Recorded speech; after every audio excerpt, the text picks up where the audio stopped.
Hi, everybody. Welcome to Life Stories Podcast, People Helping People. I'm Shara Goswick, your host. My guest today is Reese Brown. Reese has a podcast called Making Meaning, where she talks to people about what they think the meaning of life is. She wants to know more. She's a very curious learner, which I think is an excellent quality to have. Reese and I met at a recent podcast convention, and we had a great conversation the night we met, and I could not wait to talk to her on this podcast. We also talked about podcasting. We talked about her recent trip to Italy. We talked about spirituality. And, I wish people would take note that you can have a conversation with someone that you don't agree with and still respect one another. She and I don't agree on things spiritually, but it didn't matter. I loved learning about what she was doing, and she loves learning about her guests on her podcast. She really is curious, and I think this was a wonderful conversation, probably one of my favorites. So I thank you for being here. I wish you would check out what she's doing, and she's got a lot of other projects in the works. She kind of talked about a little bit on here.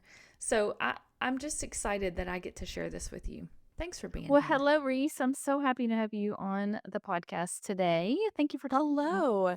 Thank you so much for having me. It is such an honor and a privilege, one, to have met you, but also to be able to share space with you today and get to chat. I've been so looking forward to it. Well, thank you. I thoroughly enjoyed meeting you at the convention, and I do want to talk about the convention later, but I was excited to hear about your podcast. And I think what you're doing is very cool. We talked about it a little bit that night when we met, and we're sort of in the same space, but we're talking about different things. Like I am Yes. talking to about people about their stuff, their nonprofit, their book, their whatever it is, and you're actually talking to the people about the people. You're talking to them Yeah. about their lives and their thoughts. And so I want to hear about how you got started doing what you're doing and what you're enjoying about it. Mm, thank you so much. It's my favorite question, but of course, there's always a story behind it. Right. So I'll rewind a little bit to kind of the inception point of really my whole life path because the podcast is a product of this bigger mission that I feel I have here. Um so when I was born, ever since I can remember, I've always remembered having this feeling inside of me that I now kind of call a spark because I think some people, like to call it a soul. We could call it chi. We could call it energy. You could call it your mind. You could call it consciousness. People have different worldviews and spiritualities and religions that color what we call it. So I call it a spark to try and be as open as possible. And I have always felt such a strong connection to that inner spark and this drive that I was here for something. I'm here for something. And I wanted to learn what that was. And that set me on a path of deep, deep self exploration, but also life and world exploration, and really becoming a lifelong curiosity follower, a lifelong learner. And of course, I'm still young, but I hope that's something I keep for the rest of my life. And through deconstructing the religion that I was raised with, I'm born in Texas, so Southern Baptist Christianity is kind of the water we swim in down here, and um, deconstructing that and discovering a passion for philosophy as well as other religions and more Eastern spiritualities. I really learned that there are so many different ways that we can talk about the human experience. And that's really what I became obsessed with was the human experience. And at 17, when this kind of pinnacle of my curiosity came to a head, I was obsessed with podcasts at the time. And I was like, and I'm not the only one who is going through this, who is experiencing this level of curiosity about life, who feels this call, this connection to my spark, this drive to that there is more going on here. Like what is the mystery of this experience? And I wanted to similarly to you talk with people about that and have conversations and a few years later, once I finally had the courage and bravery and carved out the time to launch the podcast, at 17, I started a blog to try and talk about some of these things. But of course, high school and then college and all of the things. And at about 20, I launched Making Meaning, which is the podcast where I interview purpose driven individuals about how they find and make meaning through life's biggest mystery, which is life, what we're all doing here. And I think the piece about it that I love most is that it is an opportunity for me to learn from so many people about Sure. so many different ways of approaching this. Like I said, different religions, different scientific worldviews, different philosophical standpoints. And we talk about ethics and connection to nature and God. And it all comes back to me for this central question of what is the meaning of this life? And the conclusion that I've come to is that the meaning is that we must make our own. And that's really the heart of making meaning and my big passion, my purpose, how I make meaning in my Yeah. life. Well, I love that you believe that we all have a purpose because I believe that too. I am a Christian, and I do believe I'm not a Southern Baptist, but I am a Christian, and I do believe that God has a purpose for everybody. I mean, Mm. I truly believe that, and so I love that you are talking to people about that and asking, where people are coming from and what is your favorite thing? Is it just learning? Is it learning different things? But what's your favorite thing about what you're doing? Yeah, I think the piece that I've found that so many people want to start a podcast now, as both of us are familiar with all of the lovely people we met at the convention, and there's a space for all of them. And you're always told, find your niche. What do you do that's different? What do you do that's special? And I think the Yeah. thing that I love, that is the thing that I do that's different, is really bridging this gap between the very practical lived reality that we all face that is we have to pay our bills. We need a roof over our head. We have food we need to eat. If we have families, we have people that we're responsible to that we need to take care of. And then also, there is this bigger question mark, this bigger mystery, this connection to the divine. And so often, I think we see people discussing one or the other and only from one point of view or one frame of reference. And I'm a deeply, deeply spiritual person, and I love my spiritual practices, but I also love grounding that into reality because some of the most spiritual moments haven't just been in deep meditation. It's also been sitting around a dinner table with too many friends that we need to pull up chairs and us all laughing. Like that is Right. the height of divinity to me. And I don't just want to talk about lived reality and the practicality of, purpose and pounding the pavement and making things happen, which is important, or this divine reality and mystery, which of course is also important.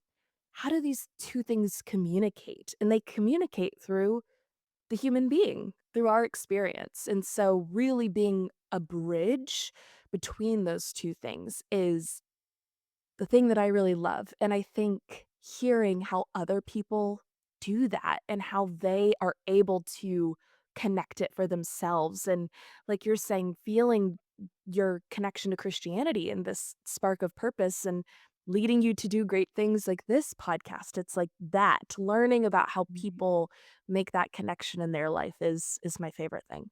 Yeah. I know you mentioned whenever I met you at the conference that you had spent some time in Italy, and that was pretty recent. So did you do episodes from over there while you were over there? Did you talk to people or I did. No one that I met in Italy. There are a few people that I'm in talks with about, potentially going back and interviewing that I met while I was over there. For Yeah. any listeners that, aren't familiar with me, I spent the last year living abroad in Italy, and there's all sorts of reels and videos and things all over if anyone's curious about that experience, but, I met so many beautiful people.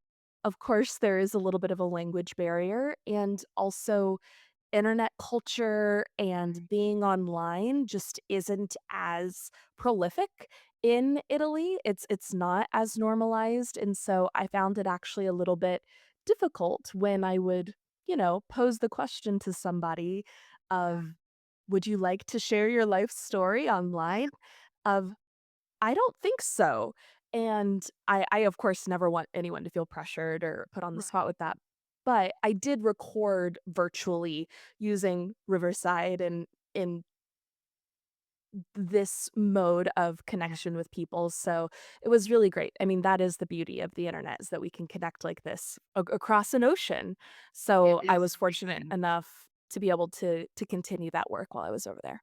That's awesome. Well, I'm gonna have to go back and look at some of those reels and things from there because I just like I told you, that would be my dream. If I was gonna go anywhere, that's where I would want to go. Oh, thank you, thank you. I tell everyone they should. Of course, I'm biased towards Italy, but I'm like, everyone should just spend, I think, like, at least 3 months in another country. There is something just so eye-opening about truly giving yourself to another culture and letting it take you and letting it give you the experience that only that culture can. It's Yeah.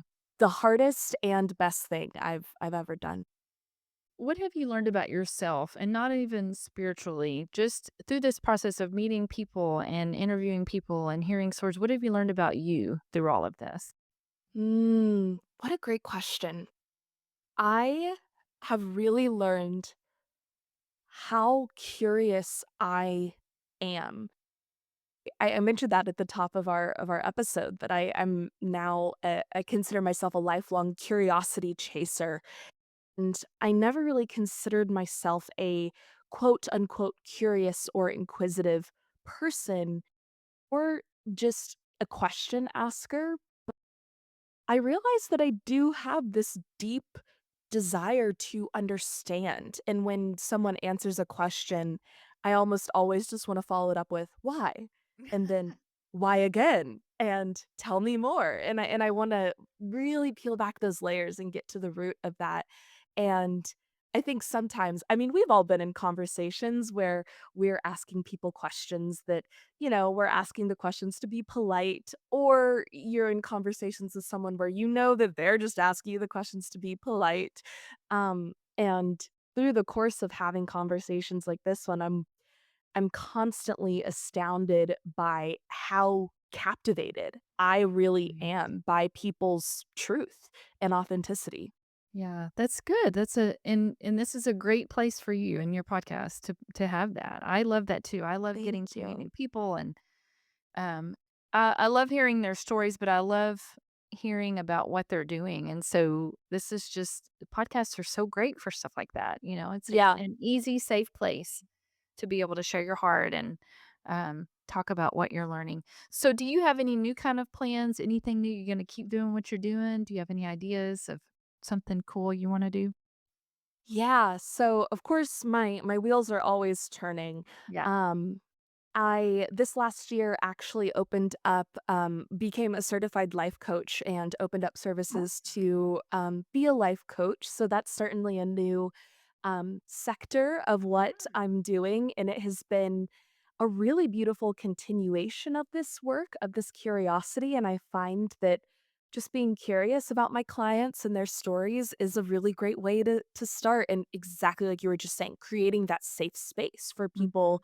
First and foremost, they need to feel comfortable sharing their heart with me for us to be able to do this work and get into the nitty gritty.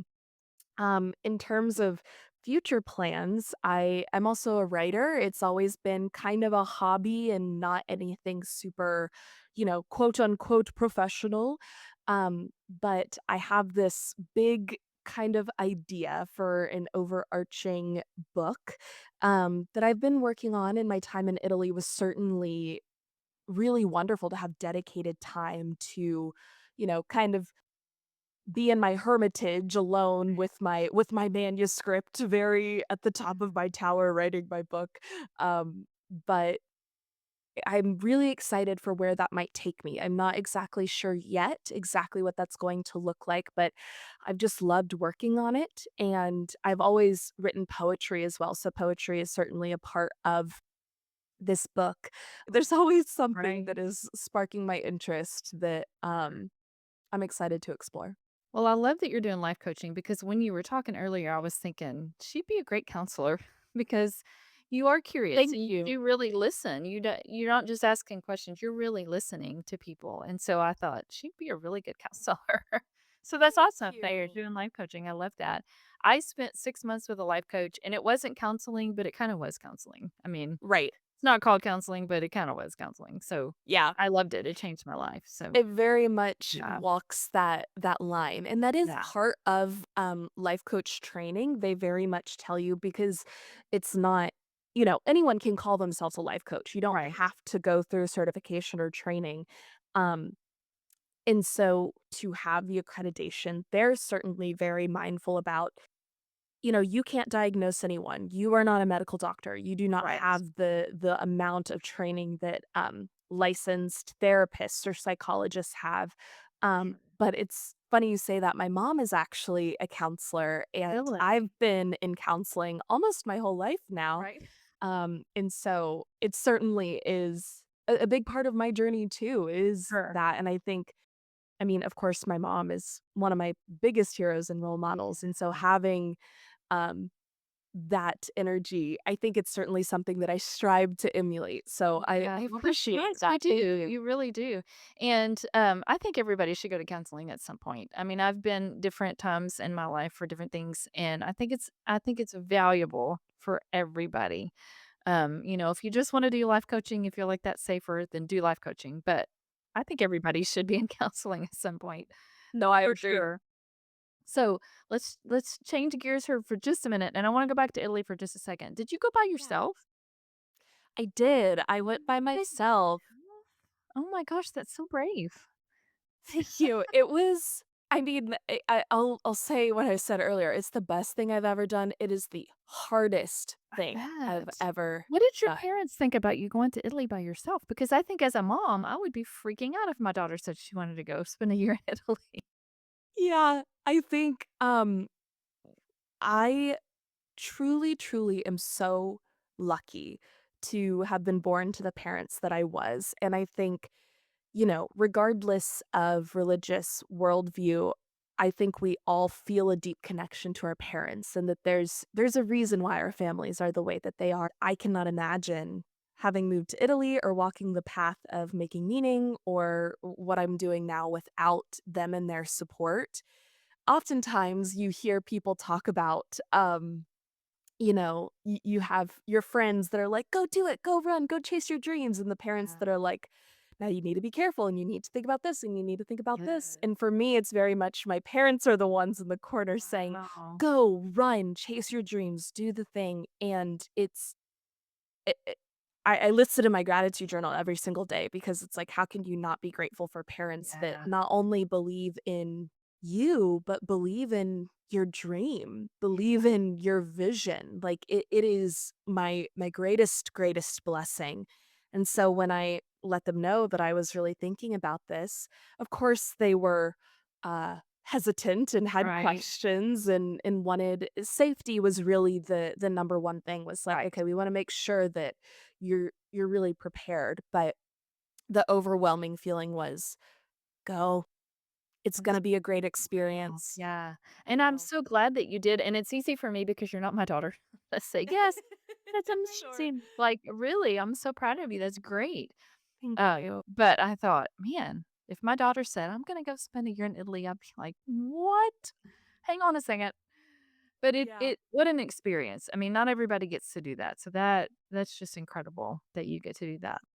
Truly. Well, in the ability to, now that I freelance and work for myself and I work from home, it was very much, well, if I can work from home from anywhere, There you go. um, it, Yeah, it really opened up this opportunity. But sure. I do think my parents are very kind in of Yes. course I could sense some of their fears for me, Yeah. but they did a very, very good job and such a kindness to me by not telling me, I'm so scared," but telling me, Right. "Yeah, I'm scared, but I want you to do this." Yeah. That's exciting. You need to write a book on that, just on that journey. I mean, that is It's probably a whole story in itself. So, it's certainly part of the book yeah. that is in the works right Good. now. Yeah. Good, good. Okay, so I wanna talk to you about the conference a little bit just because we're both podcasters, we both have been in this for a bit. How long has your podcast been going on? So, Making Meaning is about 4 years old Okay, so you're now. older than me. It's I know it's funny, it's been around for a while, but I also just recently launched 2 new podcasts that are more, um, kind of passion projects for fun with some good friends of mine. Making Yeah. Meaning, I say, is the flagship podcast for sure. So those are both less than a year old, but Making Meaning's been around for a little bit. Awesome. I will finish my 3rd year next month, so I'm That's still still cranking. I'm so continuously impressed with people though that are dedicated to this because I think so often you hear people start podcasts and then like 6, 7 episodes later, Yeah. it's really a lot of work, you know? So Yeah. having any follow through, I'm always impressed by. I'm proud of myself because sticking with something that long, it's not that I don't think I'm flaky, but, it is a lot of work, and to stick with it when you're not making money for Right. that Well, and long. also you're a mom. Like you Right. have all of these Yes. beautiful, important things that Yes. demand your time and energy too. Yeah. But I love it so much, I don't Yeah. wanna give it up. I will say at the conference, I heard so many different really cool podcast ideas and things people were doing, and I told someone, "I wanna go home and change everything." And she was like, "No, don't do Yeah. that." She said, "Find one thing to change and work on that, but don't go home and change everything." But what was your overall take of the conference? What did you love about it? What did you come away with? I know it was so much information. It was. So it was my first Mine podcast too. movement, my first podcast conference, and I firstly was just blown away with the organization and scale and professionalism of it when they first said, that they were going to do this silent disco style Yeah. stages with headphones so that you could listen to the different stages. My immediate thought was, uh-oh, that's a disaster waiting to happen, but it went off It worked. beautifully Yeah. without a hitch, um, and I think, of course, with any large gathering of people like that or conference like that, I think I'm always just s floored by my connections, like, I mean, being here with Yes. you and having this Right. conversation, right? Like, Right. one of my favorite takeaways from the conference, and meeting people and learning from just one-on-one conversations that I have. But on a more, I suppose, technical scale, having people that really, really not just do their podcast professionally, but help other people build podcasts professionally was so Right. helpful to me as an indie podcaster and as someone who does every step of the process Mhm. myself, which I know you understand the struggle Yes, of. I do. So often I'll be going through the process and I'm like, okay, I know I could do this like little extra step, but like how much is that really going to impact it? Like, Right. is this one SEO keyword gonna make or break the episode? Is Yeah. this one um little frame that I can insert at the beginning of the YouTube video really going to be the thing of this Right. episode? And I found it so helpful to hear from different people what the biggest bang for your buck is. And not necessarily buck in what you're paying, but buck in your time and energy investment. That it was Right. like, oh, I can actually stop doing this thing over here that's such a time suck Yeah. and focus on this thing that actually has a little bit more oomph when it comes to growth. And so I wasn't expecting to walk away with time management Right. assistance, but I think in the recommendations, that has been my overall thing over the last few weeks of letting Awesome. all of the info soak in. I was like, Yeah. "Oh, this is how we can kind of shift the process a little bit to be Sure. a little bit more efficient and useful." Yeah. Yeah, it was my first podcast anything ever, and then definitely first podcast movement. I've heard people complain online since then that have been many times that they said it wasn't as big as it normally is, there weren't as Oh, many interesting. exhibitors, which I understand if you've gone for several years and it's not what you were expecting, I get that. I didn't have anything to compare it to, so Right. it was wonderful for me. I loved it. I thought, it was great, and I'm not someone who just walks up to people in a crowd and wants to talk to everybody and introduce myself. I just don't do that very well. Yeah. But I kept reminding myself, "Okay, I spent good money on this. I need to be meeting people." Right. So it was good for that connection. I did love, I think you probably do this too, I don't know. I put a lot of pressure on myself. Well, it's gotta be this, and I need to do this, and I should have done that, and I don't what about this? And I heard multiple times, "There's no right or wrong way to do this. This is your podcast. You do what works for you. You do, here's some tips, but you gotta do what works for you." And so I loved that there was not any pressure from anybody. Yeah. Nobody made me feel like I wasn't doing enough or I should be changing, all the things. So I love that. And I loved getting to meet the people. That was wonderful Yeah. for Well, say sure. on that too, I completely agree with you that it was very low pressure. And it is interesting that people are like, it's smaller than in years past. And I I suppose it is a little smaller than other conferences I've been to, but I Yeah. kind of enjoyed that because Yeah. podcasting does feel like such a tight-knit community that I like walking around a conference and seeing someone's face 1 or 2 times, and then maybe the 3rd time I see them, it's like, "Okay, I should go introduce myself," and Yeah. you can kind of warm up to that, and with this, don't change anything or everything. It Right. has to work for you. It's your passion, right? Sure.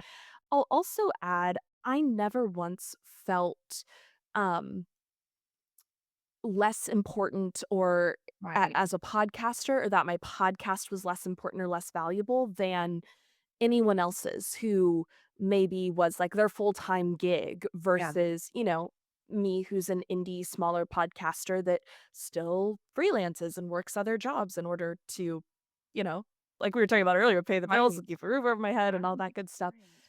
I never once felt like, "Oh, well, you're just a baby podcaster.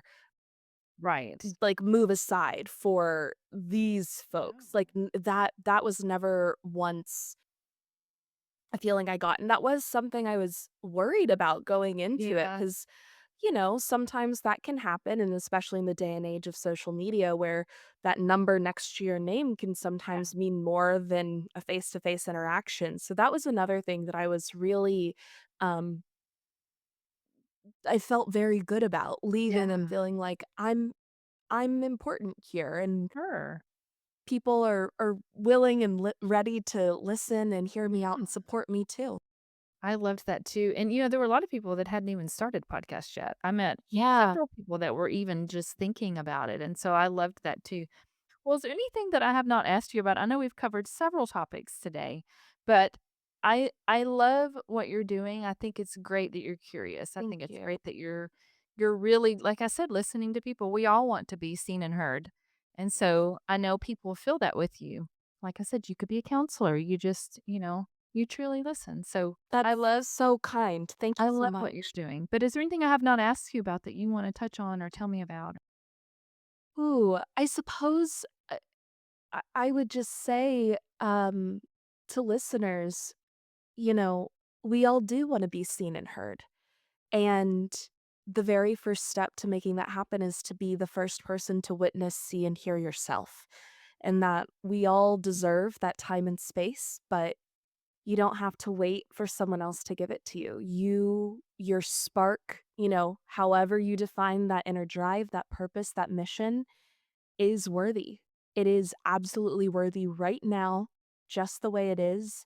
And don't let go of it. We live in a world that oftentimes tells us that that spark is inconvenient and unrealistic and naive and innocent and you need to grow up and get a real job and be an adult in all of these different labels and expectations that are layered on top of us by other people in society and culture, but oftentimes also ourselves.